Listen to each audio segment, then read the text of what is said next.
Good morning. Let me paint a quick picture for you. The year is 1869. Both teams are bloody from taking repeated blows to the head and other various body parts. Rutgers takes the lead and runs away with the game, outscoring Princeton 6-4. This went down as the first intercollegiate football game.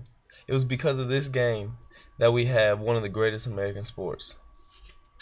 The early colleges had little to no interference, for lack of a better word, from faculty.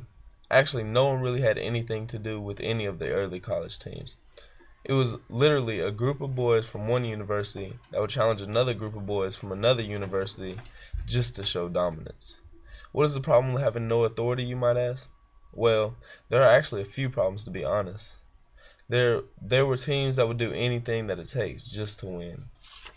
Bribing players, blackmail, and even payment, which payment could be anything from room and board to money, of course. This is what we call today as the lack of gentleman class. So what does this mean for the athletes? Well, since they aren't under scholarship or don't really have to be a student to play, athletes could transfer and play for one team one week and play for a completely different team the next. There was really no holds barred during this period of college football. This being said, when does authoritative figures come into play? 1882, a faculty athletic committee was formed at Harvard, and 13 short years later, the first college football athletic conference was formed, which later became known as the Big Ten Conference. Chancellor Henry McCracken of New York University organized a meeting of 13 colleges and universities to initiate changes in football rules. Early rules favored more of a rugby style of play than what we know now. December 28, 1905, in New York, 62 colleges became members of the IAAUS, Intercollegiate Athletic Association of the United States. In 1910, the IAAUS changed its name to the NCAA. A little side note, the NCAA only controlled men's sport. It was like this until the mid-1980s, when they shared control over women's sports as well. The NCAA was also established for other reasons. McCracken considered the game to be homicidal. In 1905, the death toll for football was 26 by the end of the season. 7 deaths were of abdominal injuries, 3 of dislocation of the spine, 5 from fractured skulls, 2 of brain damage, 2 from fractured ribs piercing the heart, 1 from a spine fracture, and 1 from acute peritonitis. Believe it or not, the 1905 season is not the worst season as death toll goes. This, however, was not the medical team's fault. Some players would disregard the pain rather than change the game. The NCAA initially agreed to enact on measures to prevent amateurism infractions, stop the playing of ineligible athletes, and unsportsmanlike conduct. Every one of these ideas were dropped but later reinstated. The NCAA committee knew that to gain any real power, they had to impress the northeastern schools like Harvard and Yale.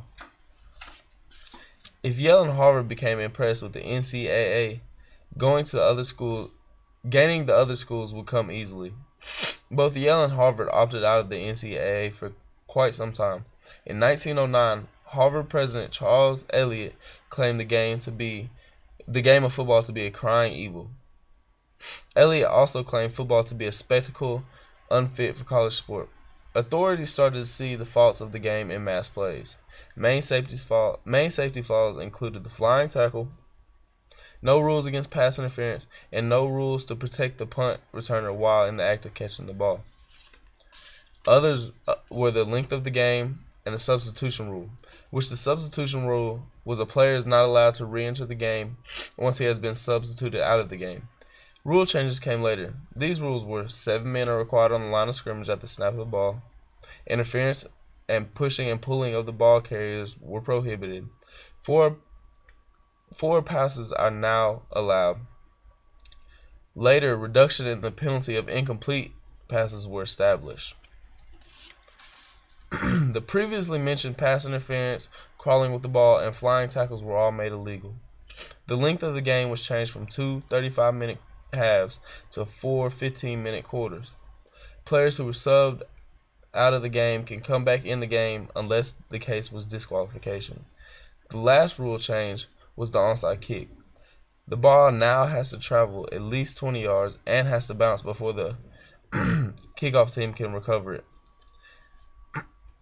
The NCAA was a trust system, and because of the NCAA, football has lasted for more than a century now. The early years of football were dominated by the Southeastern Conference, of course. According to Sports Illustrated, the SEC's reign began in the 20s with General Robert Neyland and the University of Tennessee. The 30s were ran by the University of Alabama and Coach Frank Thomas. What about a well-known name by everyone, Paul Bear Bryant? However, he was not with Alabama. Actually, he dominated the 50s with none other than the University of Kentucky. On to the 60s. The dominant team was once again the University of Tennessee Volunteers and General Neyland. Football has made many advances throughout the years, but none of this would have been possible had it not been for that glorious day in 1869.